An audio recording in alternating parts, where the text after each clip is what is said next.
Factor follow-up segment tonight. As we reported last night, Army Private Bradley Manning charged with aiding the enemy in the war on terror and could get 20 years in a military prison. Manning released classified documents to WikiLeaks, and they were published.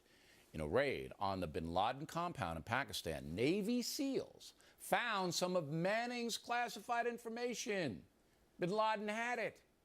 But that doesn't matter to some celebrities who are supporting the private. If you saw incredible things, awful things, things that belonged in the public domain, and not on some servers stored in a dark room in Washington, D.C. what would you do? What would you do? It's very hard for a lower-level soldier to turn on his officers. I am Bradley Manning. I am Bradley Manning. I am Bradley Manning. Bradley Manning. Bradley Manning. Bradley Manning. I hope that we are all Bradley Manning. All right, so apparently that means if Bradley Manning is convicted, we can put Phil Donahue in prison for 20 years as well. Joining us now from Washington to react, Fox News analyst Dennis Kucinich. Misguided, or are you on board with this? Well, if the government lies, who's aiding the enemy? You know, there's no proof that Bradley Manning had any direct communication with the enemy, that he passed information directly. Some could say, well, it was indirectly. There's no indication that it resulted in any American soldier getting hurt. Well, then he'll be found not guilty then in the trial. Well, you know, I don't know how that's going to turn out. Well, Bill, don't you believe in the nobility of the justice system in America? I believe in the First Amendment, which is under attack by this administration. Do you believe that the government should have the right to classify information and make it a crime if that information is released? Through 16 years in Congress. Wait a minute. Do you believe the federal government has a right to classify information and make it a crime if it's released? Yes or no? No. And I'll tell you why. Because the classification system's misused. I spent 16 years in Congress, and I stopped going to classified meetings because they tell everybody in a meeting, this is classified, you can't talk about it, and they put a chill on Congress so that when they read it the next day in the New York Times or the Washington Post, they can't have any discussion. I don't disagree that sometimes the classified system is misused. I don't disagree with that. And there are sleazy people, both in the government and in the military, who try to get away with stuff by slapping classified on it. I'm not going to argue that point.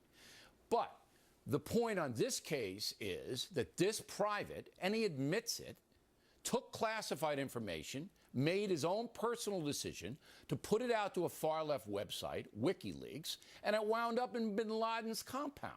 While we have soldiers, Marines, and Naval and Air Force people in the field. That is a crime, and you should be defending our people in the field in the war on terror rather than this weasel Manning. Number one, there's no evidence that this hurt anybody in the field. Number two, our highest duty. Bin Laden had the stuff. Oh, Bill, look, our highest duty should be to the truth. And when we start putting the government above the truth, we're all in trouble. Wait, that's kind of where we're headed towards right now. Look, there's a trial underway, all right?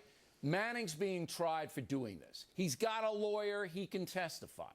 So you got to think that what's going to come out is what he did and why he did it. And then he's going to be found innocent or guilty. That's our system. But these idiots in the celebrity world are saying, oh, I'm Bradley Manning. They've already decided that he's innocent. And listen, and apparently you have too, that he's not guilty of putting out classified information. It's ridiculous. Everyone who's concerned about an honest, transparent government, everyone who's concerned about the misuse of classification, of secrecy in government, everyone who believes that the American eagle is our national symbol, not the ostrich, ought to be standing up and speaking out about what's going on. Are you kidding me? In a war, you don't think you should have, the government should have the right to protect secrets and strategies? We went to war based on lies. We went to war based on lies. Well, then have Congress revoke the power of the president to wage the war. Well, Congress has not done that. Bill O'Reilly, I made my effort on that. Doesn't matter. You're not the end-all, be-all. You're one guy. The country runs on a system. The system says you can't put out classified information. The guy puts it out. He pays the price. It's so corrupted. It's so corrupted where they're going to start going after journalists. You know, whether it's a Fox newsman or Associated Press, they start going after journalists for having some kind of consorting with classified information getting out. In Iraq when he did it. I mean, this is he's lucky he's not charged with treason. He's lucky he's not going to be executed. He exposed a war crime. Bill O'Reilly, he exposed a war crime in Iraq. All right, Mr. Kucinich, as always, thank you. Plenty more ahead as the Factor moves along.